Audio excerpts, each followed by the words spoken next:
નમસ્કાર, મારું નામ છે સીએ અલ્પેશ ત્રિવેદી.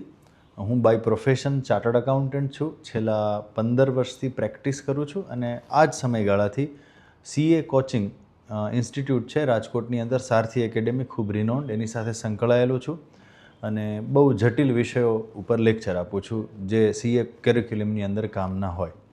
પ્રથમ તો આપે કીધું કે આજે 12 કોમર્સનું રિઝલ્ટ આવ્યું, તો પહેલાં તો હું તમારા માધ્યમથી બધાને ખૂબ ખૂબ અભિનંદન પાઠવીશ જે લોકો બહુ સારા માર્ક્સથી પાસ થયા છે. બીજી વાત કે તમે કીધું કે ઘણા વિદ્યાર્થીઓની એવી ઈચ્છા છે કે એમને સીએનો કોર્સ કરવો છે, તો હા, એમને કરવો જોઈએ, મેજોરિટીએ કરવો જોઈએ, કારણ કે આ કોર્સ છે એ રેમ્યુનરેટિવ છે. ઇન ફ્યુચર કરિયર બહુ સારી બને છે. આ હું કહું છું એવું નહીં, પણ એવરીવન કેન ગૂગલ ઇટ, એમ છે કે પરફેક્ટ વાત છે. બીજી વાત તમે પૂછી કે સાહેબ કયા વિદ્યાર્થીએ કરવો જોઈએ, તો ખરેખર સીએ કોર્સની અંદર બધાને કોમન પ્લેટફોર્મ મળે છે. તમે પૂછ્યો એ સવાલ પણ બરાબર છે કે ઘણા લોકોના મનમાં એવું મિથ હોય છે કે આટલા પર્સન્ટેજ હોય તો જ આ કોર્સ થાય, પણ સીએ કોર્સમાં એવું કંઈ નથી.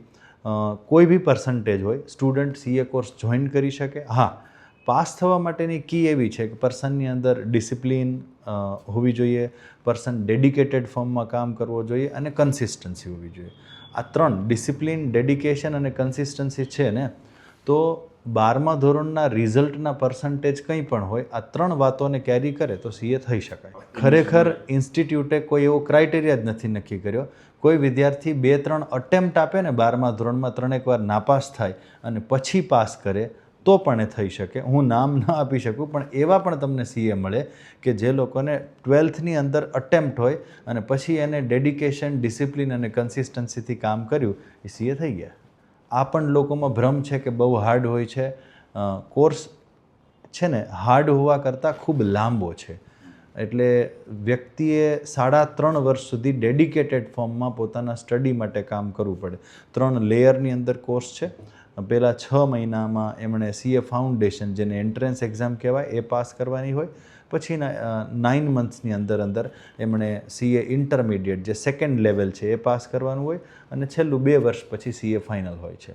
તો આમ અપ્રોક્સિમેટલી 3.5 વર્ષ જેવો ટાઈમ લાગે, એટલે લેન્ધી છે, અઘરું નથી. ના, આ પણ ભ્રમ છે.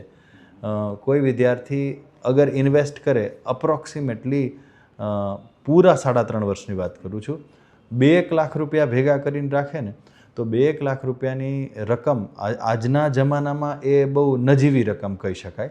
2 લાખ રૂપિયાની રકમ એની પાસે હોય તો કોચિંગ, સીએ ઇન્સ્ટિટ્યૂટના રજિસ્ટ્રેશન, પેન, પેન્સિલ અને લખવાના ચોપડા સહિત એ સીએ ઉત્તીર્ણ થઈ જાય, જે બીજા કોઈ કોર્સમાં આ લેવલની, આ વેલ્યુવાળી ડિગ્રી આટલા ખર્ચાથી નથી મળતી. વધુ હું એવું પણ ઉમેરી શકું કે હજી છેલ્લા 2 વર્ષમાં ટ્રેનિંગમાં જાય ને, તો એને બેર મિનિમમ 2 વર્ષ સુધી 5-1 હજાર જેવું તો કોઈ પણ સારી ઓફિસોમાં સ્ટાઇફંડ પણ આપવામાં આવે. તો તમે 2 વર્ષનો એ હિસાબ કરો ને, તો એ પણ 1,20,000 જેવો થાય. એટલે નેટ ટુ નેટ 70-80 હજારમાં વ્યક્તિ થઈ જ જાય. સરળ કોર્સ છે, ખર્ચાળ નથી. પણ હા, મેં પહેલાં ઉમેર્યું, 2 વાર ઉમેર્યું કે ડેડિકેશન, ડિસિપ્લિન, સિન્સિયરિટી, કન્સિસ્ટન્સી જોઈએ જ, એના વગર ના થાય. કોર્સ 2 ભાષામાં થાય છે, ઇંગ્લિશમાં અને હિન્દીમાં. ગુજરાતી ભાષામાં તમે એક્સપ્રેસ ન કરી શકો. ગુજરાતી ભાષામાં જવાબો લખવા અલાઉડ નથી. હા, માણસ સમજણ માતૃભાષામાં કેળવી શકે. જવાબો તો ઇંગ્લિશમાં જ આપવા, અને હિન્દી કરતાં ઇંગ્લિશ સરળ પડે. અમારા પ્રોફેશનમાં એક શબ્દ પ્રયોગ થાય છે, સ્કાય ઇઝ ધી લિમિટ. જેમ અવકાશને કોઈ લિમિટ નથી, એમ અહીંયા અર્નિંગ ઓપોર્ચ્યુનિટીઝની કોઈ લિમિટ જ નથી. કેટલું કમાઈ શકો, શું કમાઈ શકો, એ તો અનલિમિટેડ છે. એ વ્યક્તિના ટેલેન્ટ ઉપર ડિપેન્ડ કરે છે. પણ આજના જમાનામાં કોઈ વ્યક્તિ લાખ રૂપિયા મહિને કે 70,000 રૂપિયા મહિને કમાય તો એ સેટલડ કહેવાય. તો આટલું તો ડિગ્રી હોય ને, તો ડિગ્રી બેઝ પર આ અર્નિંગ તો કમાઈ શકે છે. પછી અપર સાઈડ કોઈ લિમિટ જ નથી.